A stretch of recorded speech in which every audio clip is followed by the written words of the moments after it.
रूपनारायण एका सार होउछंती छत्तीसगढ़ गोटे युवा टाइगर ओडिशा को मध्य अन्य प्रोग्राम रे आछंती आज मो बहुत खुशी अच्छे से प्रेरणा युवपीढ़ी कौन प्रेरणा पाइबे से पचार सर।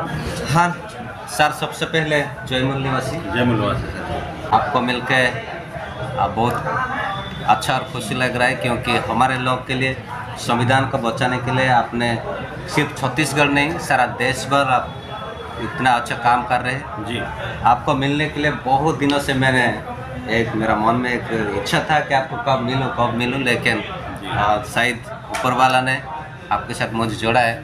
सर, आपने इसी कॉन्स्टिट्यूशन ऑफ इंडिया संविधान को मानते हैं, इसको आप किस रूप से देखते हैं संविधान को? ये सर हमारे जितने भी जो मूल निवासी साथी हैं है ना जी, ये सर ये जो सिर्फ संविधान की किताब नहीं है सर, ये हमारी ज़िंदगी हमारी सांसें जी।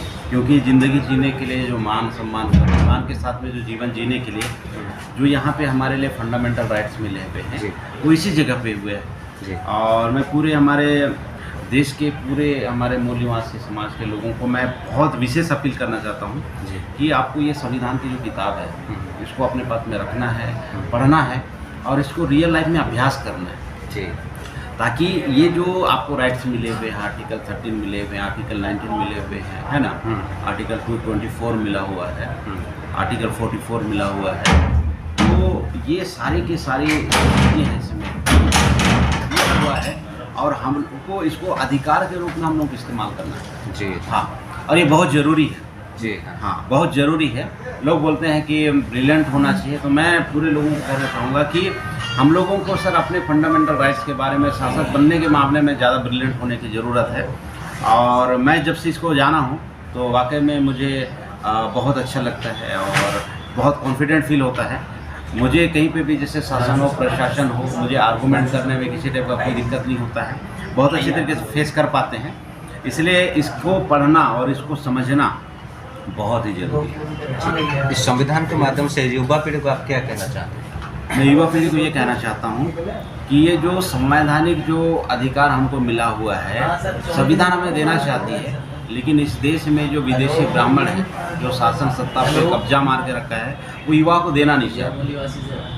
तो भारत मुक्ति मोर्चा की जो सहयोगी संगठन है भारतीय विद्यार्थी जो मोर्चा है हमारा, उसमें आने के बाद में प्रॉपर तरीके से कैडर लेना चाहिए और संविधान में आपकी जो जितनी हिस्सेदारी मिली हुई है उस हिस्सेदारी को आपको ज़रूर लेना चाहिए।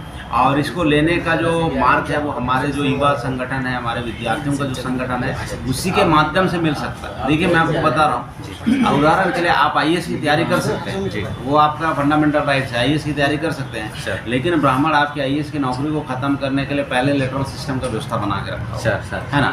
आप जजेस की पढ़ाई कर सकते हो लेकिन उन्होंने पहले कॉलेजियम सिस्टम बना के रखा है कि आपकी जो जज की पोस्ट है वो ले जाए।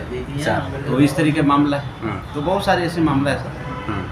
तो युवा जब तक कॉन्स्टिट्यूशन में जो अधिकार मिले हुए हैं उसको अगर वो ना ले है ना, उनके व्यवस्था में रहते तो ले ही नहीं पाएगा। अगर लेना है संविधानिक रूप से जो इसमें लिखा हुआ है हमारे लोगों के लिए, तो इसका पावर हो और हमारे जो भारत मुक्ति मोर्चा का सहयोगी संगठन हमारा विद्यार्थी मोर्चा उसकी ताकत के कॉम्बिनेशन में मिल पाएगा। ये मैं हमारे युवाओं को कहना चाहता हूँ। बहुत बहुत शुक्रिया सर, बहुत बहुत धन्यवाद। आपको सुंदर संदेश देते युवा पीढ़ी जेपरी आम संविधान को बचाया पुणी आम अधिकार पर आम लड़वा से विषय कहते, तेणु मुझे धन्यवाद दूसरी। बहुत बहुत शुक्रिया सर, आपका ये जिल ये हिम्मत ऐसे बढ़ते रहे, हमारे लोग के लिए आपको फ्रंट पे आके कार्य करते रहे और हम लोग आपको 2028 में छत्तीसगढ़ का CM के रूप में देखने मुझे समय दिया और कीमती समय समाज के संविधान के बारे में युवा पीढ़ी को कुछ इंस्पिरेशन देने के लिए आपने एडवाइस दिया, इसलिए बहुत बहुत धन्यवाद। बहुत बहुत शुक्रिया। आप सभी साथियों को बहुत बहुत धन्यवाद सर। Thank you.